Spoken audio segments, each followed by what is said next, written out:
Hey all right and welcome to all. आज हम करेंगे मेकिंग ऑफ द कॉन्स्टिट्यूशन यानी कि चैप्टर 2 का सेकंड पार्ट और आज इस चैप्टर को कंप्लीट कर लेंगे। ठीक है, अभी तक हमने क्या पढ़ा था?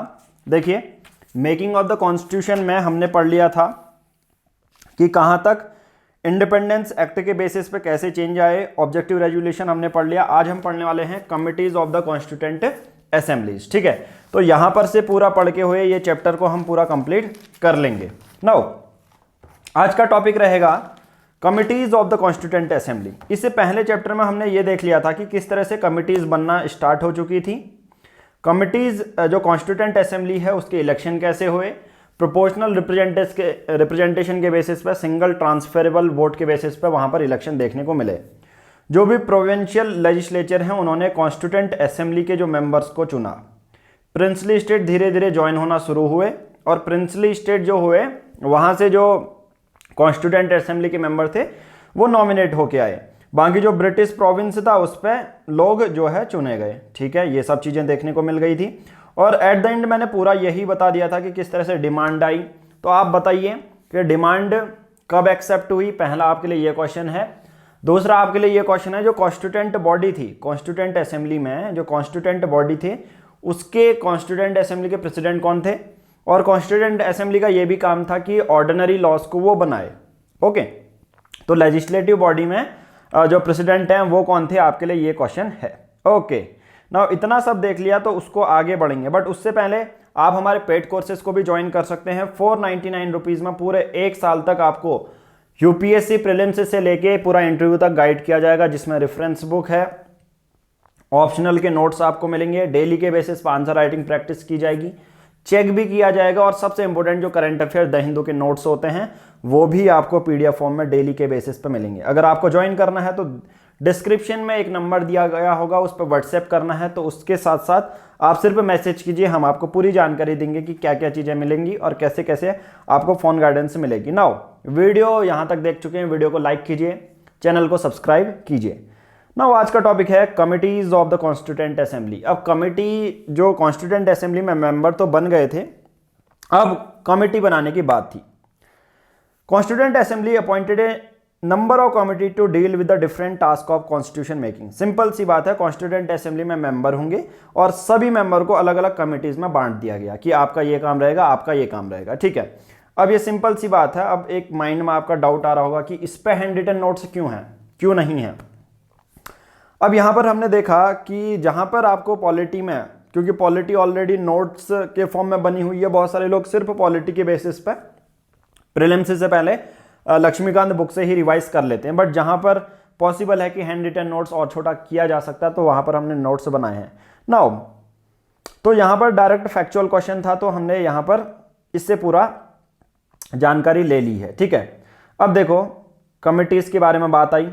कमिटीज के बारे में मैं बताऊं, 8 जो मेजर कमिटीज देखने को मिली कॉन्स्टिट्यूएंट असेंबली में और कुछ जो है माइनर कमिटीज थी। जो मेजर कॉन्स्टिट्यूशन बनने का रोल था वो मेजर कमिटीज का। ठीक है, किसका था? मेजर कमिटीज का। अब इसमें कौन कौन सी मेजर कमिटीज हैं देखिए।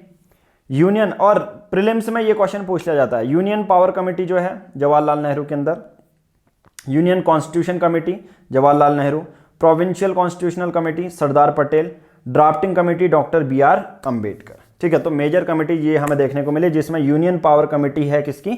जवाहरलाल नेहरू की, यूनियन कॉन्स्टिट्यूशन कमेटी है जवाहरलाल नेहरू की, प्रोविंशियल कॉन्स्टिट्यूशनल कमेटी को कौन चेयर कर रहे हैं? सरदार वल्लभ भाई पटेल, और ड्राफ्टिंग कमेटी के चेयरमैन तो आप सबको पता है डॉक्टर BR अंबेडकर। तो कुछ 8 कमिटीज हमें देखने को मिलती हैं जिनका मेजर रोल है हमारे कॉन्स्टिट्यूशन बनने में। ठीक है, power committees, constitution committee, provincial constitution, drafting committee.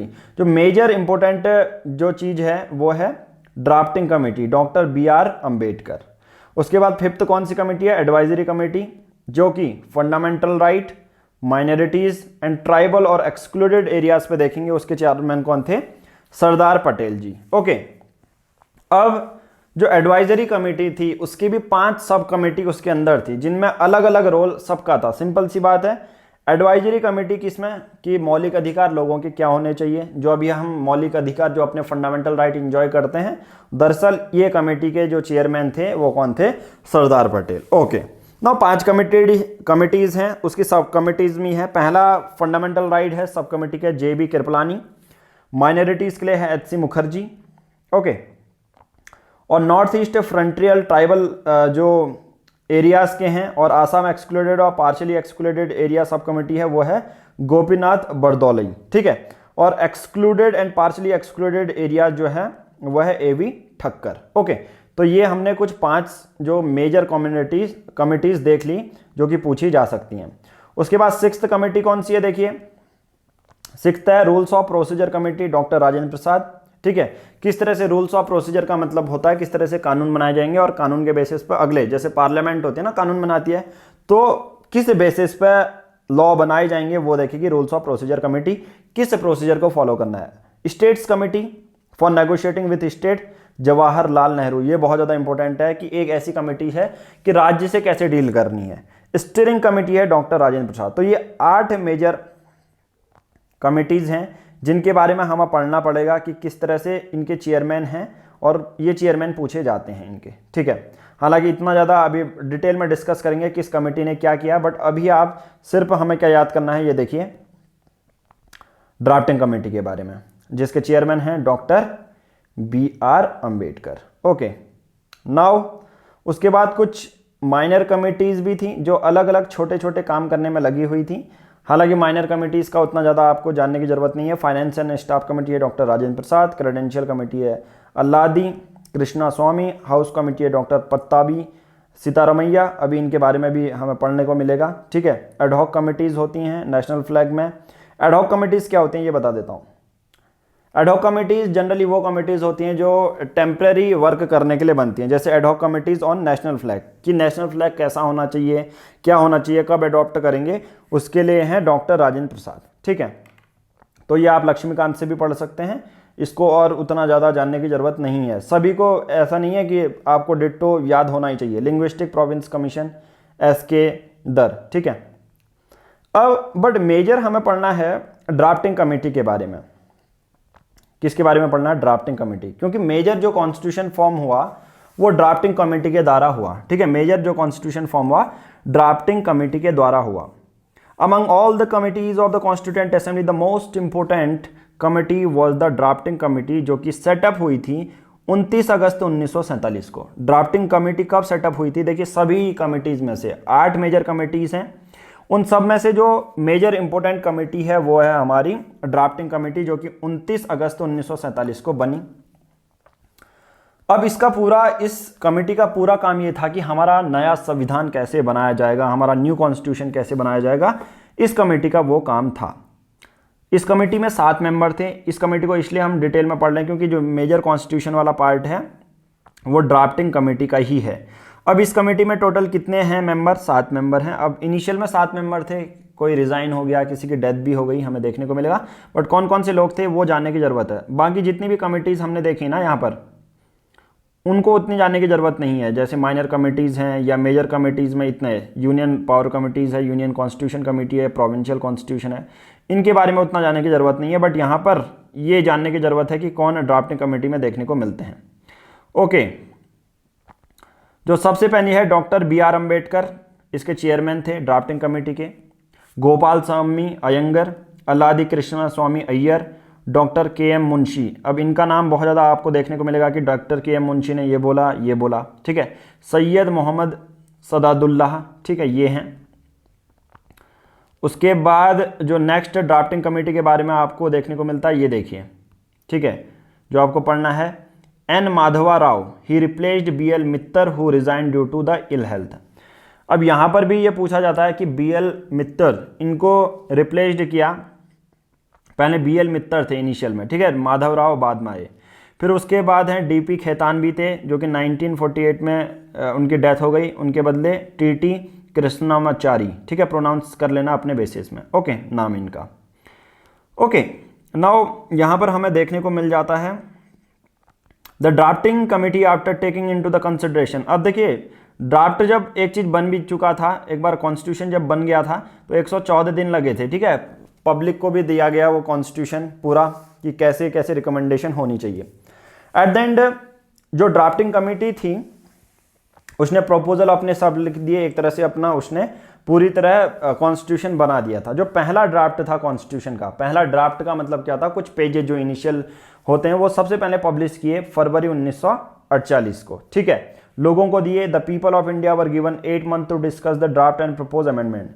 देखिए पहला जो ड्राफ्ट है भारतीय संविधान का वो बना चुके थे और फरवरी 1948 में उन्होंने पब्लिश भी कर दिया।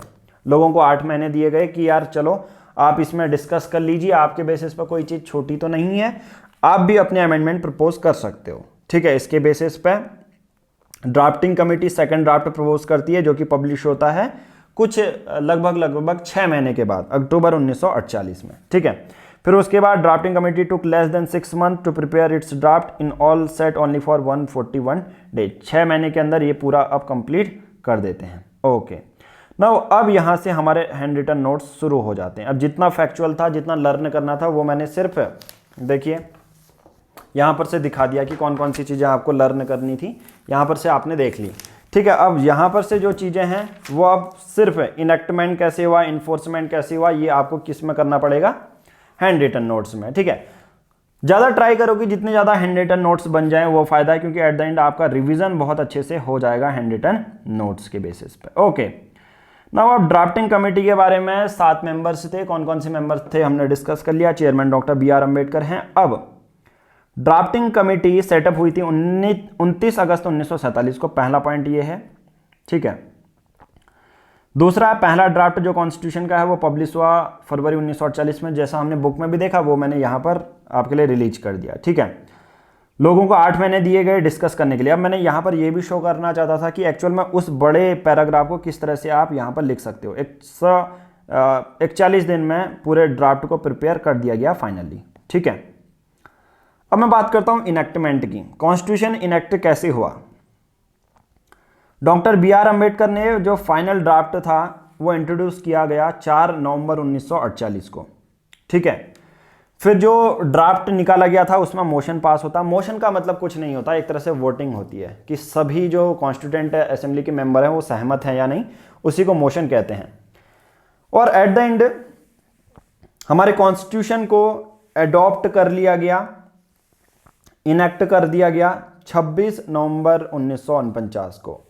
कॉन्स्टिट्यूशन के ड्राफ्ट में मोशन पेश किया गया, मेंबर्स के सिग्नेचर लिए गए। मोशन का मतलब और कुछ नहीं है, वोटिंग होना मतलब, ठीक है। मेंबर्स के सिग्नेचर लिए गए, प्रेसिडेंट के साइन हो चुके हैं। प्रेसिडेंट कौन है आप बताइए, ठीक है। अब 26 नवंबर 1949 की डेट आपको याद रख लेनी है। इस डेट को हमारे कॉन्स्टिट्यूशन को एडॉप्ट या इनेक्ट कर लिया गया। कमेंट्स कब किया गया अभी हम जानेंगे, पर एडॉप्ट या इनेक्ट कर लिया गया 26 नवंबर 1949 को, और ये हर डेट हर बार पूछी जाती है, ठीक है। इनिशियल में कॉन्स्टिट्यूशन में संविधान जो बन चुका है, एडॉप्ट हो चुका है, हमारे संविधान में बहुत सारी चीजें हैं जिसमें प्रियम्बल एक चीज है, 395 आर्टिकल हैं और 8 शेड्यूल हुआ करते थे, ठीक है। और याद रखना पहले पूरा कॉन्स्टिट्यूशन इनेक्ट हो चुका था, उसके बाद प्रियम्बल को इनेक्ट किया गया। ये भी चीज आपको याद रखनी है। कभी कभी यूपीएससी प्रीलिम्स में ये भी पूछ लिया जाता है कि भारतीय जो है प्रियम्बल पहले इनेक्ट किया गया, कॉन्स्टिट्यूशन बाद में, पर पहले कॉन्स्टिट्यूशन को इनेक्ट किया गया, फिर देखा कि ये अच्छे से वर्क कर रहा है, उसके बाद प्रियम्बल को इनेक्ट कर लिया गया। B.R. Ambedkar as a law minister थे। B.R. अम्बेडकर को और क्या बोला जाता है, father of the constitution of India, chief architect of constitution of India, ठीक है। मॉडर्न मनु भी इनको बोला जाता है। तो डॉक्टर B.R. अम्बेडकर, ओके। तो ये सब चीजें इनेक्ट या एडॉप्ट वाली डेट हमने याद करनी थी, वो मैंने आपको बता दिया, 26 नवंबर 1949, ठीक है। 26 नवंबर 1949 सर्कल कर देता हूं, यह हमेशा याद कर लो, ठीक है, यह हमेशा याद कर लो, ओके।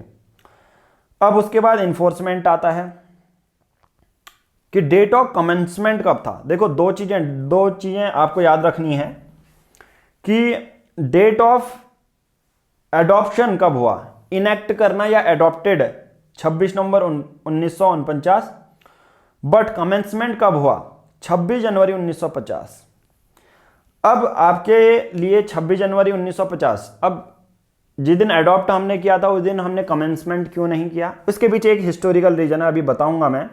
बट दो चीजें आपको याद रखनी है। डेट ऑफ एडॉप्शन क्या है, 26 नवंबर 1949। डेट ऑफ कमेंसमेंट, कब कमेंस किया गया। कमेंसमेंट के बारे में अगर मैं बताऊं आपको कमेंसमेंट के पीछे एक कारण है, उसका डेट पहले बता देता हूं, 26 जनवरी 1950, और उसी दिन हम रिपब्लिक डे सेलिब्रेट करते हैं। रिपब्लिक का मतलब क्या होता है? अगर मैं कहूं India is a Republic country है, रिपब्लिक का मतलब होता है जो हमारे हेड ऑफ द स्टेट हैं या हेड ऑफ द कंट्री हैं वो इलेक्टेड रहते हैं फिक्स्ड पीरियड ऑफ टाइम के लिए। हालांकि इनडायरेक्टली वो इनेक्ट रहते हैं, बट हमें देखने को मिलता है कि यस इलेक्टेड हेड हैं, ठीक है। वहीं अगर हम बात करें ब्रिटेन की, वहां पर वो होते हैं मोनार्कियल हेड। ओके, उसके बाद हम देखेंगे 26 नवंबर 1949 को बहुत सारे प्रोविजन थे उसमें, जैसे सिटीजनशिप, इलेक्शन से टेम्पररी है, आर्टिकल 5, 6, 7, 393 तक, ठीक है। तो देखिए एडॉप्टेड का मतलब होता है कि इनिशियल में जब चीज़ों को, जब कॉन्स्टिट्यूशन बन चुका था, बहुत सारे प्रोविजन उसमें डाल दिए गए थे, बट कमेंसमेंट मतलब पूरी तरह फुली तरह इसको कमेंस कर देना, पूरी तरह इनेक्ट ही कर देना पूरी तरह, ठीक है, कंप्लीटली। पर 26 जनवरी को ही क्यों चूज किया गया? क्योंकि उसके पीछे एक हिस्टोरिकल रीजन है। 26 जनवरी 1930 को हमने पूर्ण स्वराज को सेलिब्रेट किया था, कंप्लीट इंडिपेंडेंस जिसे बात करते हैं, ठीक है। तो पूर्ण स्वराज की बात की गई थी, इस दिन सेलिब्रेट किया गया था इसी दिन, तो इसी दिन 26 जनवरी की डेट इसलिए चूज की गई, ठीक है, पूर्ण स्वराज। ओके, नाउ उसके बाद नेक्स्ट हम देखते हैं इंडिपेंडेंस एक्ट 1947 का, और गवर्नमेंट ऑफ इंडिया एक्ट जो है रिपील कर दिया गया। जब कॉन्स्टिट्यूशन पूरा पास हो गया ना, कमेंस हो गया, तो जो इंडिपेंडेंस एक्ट 1947 का था जो कि ब्रिटिश पार्लियामेंट द्वारा पास हुआ था, और गवर्नमेंट ऑफ इंडिया एक्ट 1935। क्योंकि देखिए अभी तक जब तक हमारा कॉन्स्टिट्यूशन नहीं बना, हम किसके प्रोविजन को लेके चल रहे थे? Government of India act 1935। अब इन्हीं के बेसिस पे तो हमने जो है कॉन्स्टिट्यूएंट असेंबली के मेंबर को इलेक्ट किया गया ना, क्योंकि गवर्नमेंट ऑफ इंडिया एक्ट 1935 में क्या था? जिसके पास जो टैक्स देता है, जो थोड़ा सा शिक्षित है, जिसके पास जमीन है, वो जो है उसके बाद अधिकार है वोट देने का। और जब हमारा कॉन्स्टिट्यूशन बना तो हमने सभी को अधिकार दे दिया था वोट देने का, ठीक है। अब यहां पर देखने को मिलता है abolition of privy council jurisdiction act जो है वो कंटिन्यू रहा, ठीक है। तो ये सब चीजें हमें देखने को मिल जाती हैं, जो छोटी छोटी चीजें आपको याद रखनी है। एट द एंड लास्ट में हम डिस्कस कर लेते हैं, क्रिटिसिज्म में भी बहुत देखने को मिलता है कि सबसे पहले not directly elected, adult franchise हमें देखने को नहीं मिली। मैंने कहा जिसके पास जमीन थी, जिसके पास टैक्स जो शिक्षित था, उसी ने ही वोट दिया, सभी के पास नहीं था। ये एक सॉवरन बॉडी नहीं थी, क्योंकि ये प्रपोजल था ब्रिटिश गवर्नमेंट का, ठीक है। पहला ये है, क्योंकि कैबिनेट मिशन के दौरान ये फॉर्मुलेट हुई थी। इसने लंबा समय लिया, अमेरिका में तो सिर्फ 4 महीने में बन चुका था। डोमिनेटेड बाय कांग्रेस पार्टी, बहुत ज़्यादा कॉम्प्लिकेटेड लैंग्वेज है हमारे संविधान में, तो क्योंकि लॉयर बहुत ज़्यादा देखने को मिलते हैं, पॉलिटिशियन बहुत ज़्यादा देखने को मिलते हैं, कांग्रेस पार्टी डोमिनेट करती है, ये क्रिटिसिज्म है, ठीक है। मतलब लोग क्रिटिसाइज करते हैं कि इंडियन कॉन्स्टिट्यूशन का क्या है। और ज़्यादातर डोमिनेटेड बाय हिंदूज भी देखने को मिलता है। कुछ लोगों के बारे का कहना है कि लॉर्ड जैसे साइमन, इनका कहना है ए बॉडी ऑफ हिंदूज, ये कॉन्स्टिट्यूशन को, कॉन्स्टिट्यूएंट असेंबली के बारे में बात कर रहा हूँ, ठीक है, कॉन्स्टिट्यूएंट असेंबली के बारे में। विंस्टन चर्चिल ये कहते हैं only one major community in India, ठीक है।